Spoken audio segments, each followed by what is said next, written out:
So the next one, I feel like you like this one. Okay, you ready? Okay. So I'm like, what's your name? Donna Canary. And your age. I'm 62 years old. Okay, cool.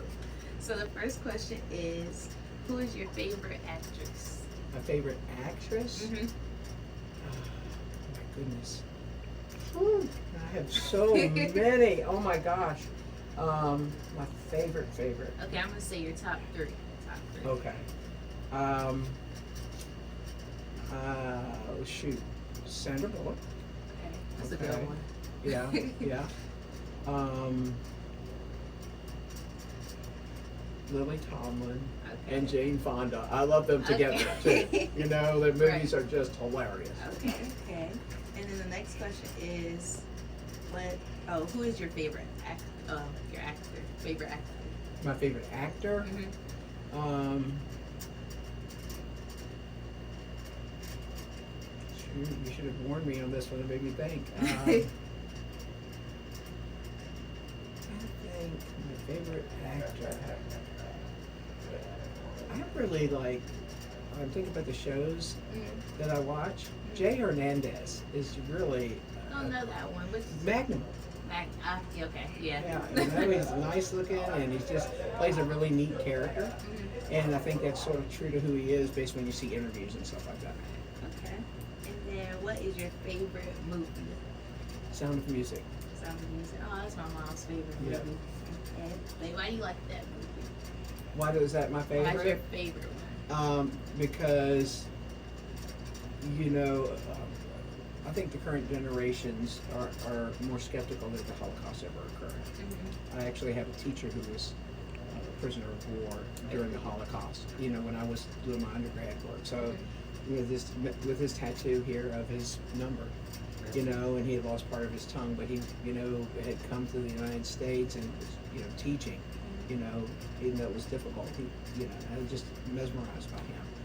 And so The Sound of Music represents a very successful transition from Nazi Germany, and I think it only touches because it could only touch. No one would know the terror and hardships that went on for people unless they were there. But it touches on that and brings realism to it, and the singing is phenomenal. Yeah. Okay, so your next question is, what is your favorite television comedy series? Oh gosh, that's Ghosts. Ghosts? Uh-huh. I've heard about that. Oh, it is hilarious. I Yes. gotta watch. Yeah, you know, and I tend to watch, you know, life is so serious in its own right. Right. So I tend not to watch very many dramas, movies, too. or TV. Right. I tend to watch to watch comedies, and so you know, I could list several of them, but Ghost is probably my favorite right now. Okay.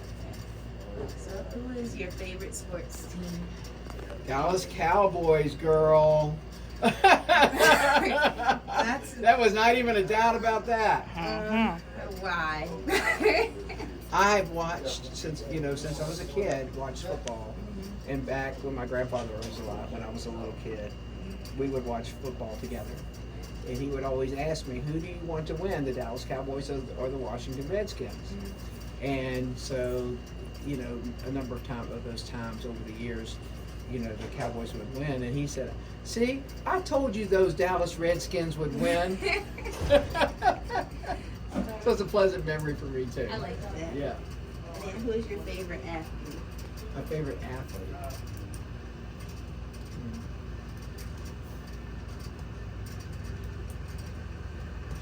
I think I like Patrick Mahomes. Yeah, he's a football player. You know, he's just, you know, I like people that are good people. You know, they're not always, you know, they're not always affected by the millions of dollars that they make. Like they're humble. Right. You know, they're still real people, whereas some people are affected by that paycheck that they get, and then they become, you know, like, you know, I'm not a Tom Brady fan because I think he's too arrogant. Right. Me either. Yeah. So, and he is a great athlete. I wish he wasn't so arrogant because I think, you know, it's hard for me to give him his dues. Right. Because of that. I feel that way also. People gonna kill me, but Michael Jordan, he Yeah. Yeah, he can be a little arrogant too. He Yes. got skills, but Right. yeah. Right. Remember where you came from. Mm-hmm. You know. Yeah. There's I don't know what his name is. There's a professional football player who grew up, with a single parent. And so he spent millions of dollars of his professional monies having homes built for single mothers to be able to raise their families. Yeah, this is not an enormous amount because he's not like one of these high name players. But the fact is, he's willing to say, hey, here's some of my money rather than wasting it or whatever. Let me give back. Because I know how hard it was for my mom. I like that. Yeah. Hey, I wish I knew the name of that. I wish I knew his name too. I keep forgetting. So, who is the best athlete of all time? Oh, wow. The best athlete of all time. I'm going to say, you probably don't even know who this is. Copy down. Babe Dietrichson was a female athlete back in like the 1930s. Okay. She was a groundbreaking multi-sport athlete. Right, who really, I think, paved the way for women, because I think that's also something that's understated.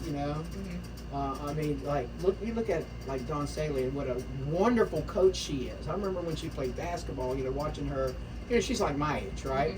And she's just an excellent coach, but she just sort of slides right here through with South Carolina, right? Until you get to the Final Four, and then she let you know who she is.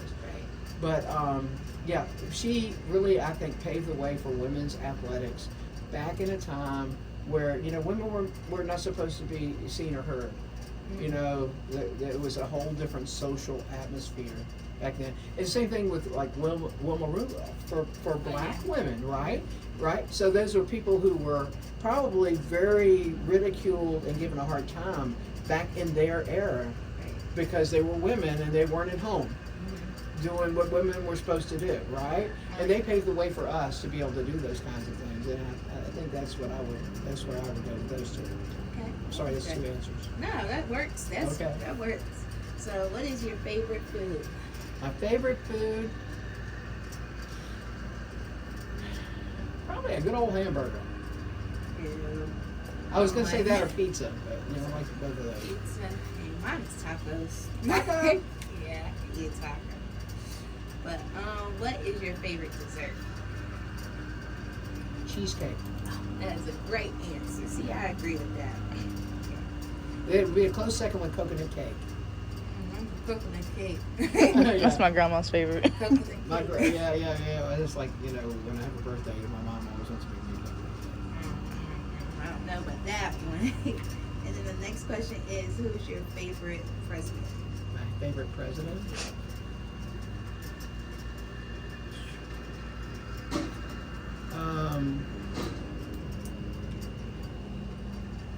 It would be between Obama and Biden. And I know that's probably not a popular decision for a lot of people, Right. but I believe that there has to be a good in the political world, that there has to be a good blend between financial securities for the nation as well as human rights things for the nation. And I think that some past presidencies have not supported the human rights the way I think that they, in fact, I think in a number of ways exploited it. That is true. And I don't have any patience for that. I don't. So between the two of them, because I think they're both have done some very humanitarian things that are not popular because they're not the best, maybe the best economic decisions. But thank goodness we have Obamacare for insurance because so many people couldn't even have insurance if that was the case. I always give the example that when I had my knee replaced, my insurance number changed between the time I did my pre-op and my post-op. So they sent me a bill, right? It was almost $500,000, almost $500,000 to have my knee replaced. Now, what would have happened if I hadn't had insurance? Right? Right, yeah.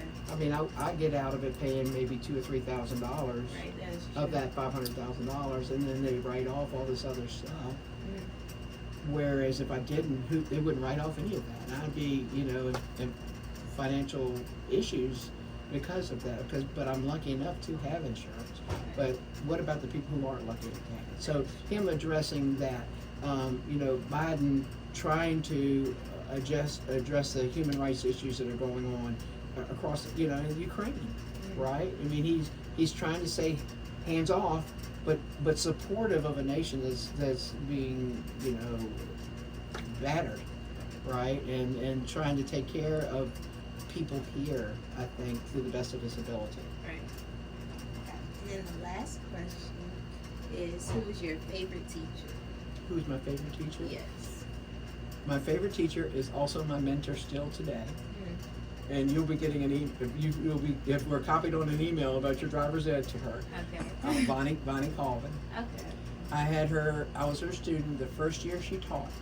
Okay, so I was, I guess, 10 years old.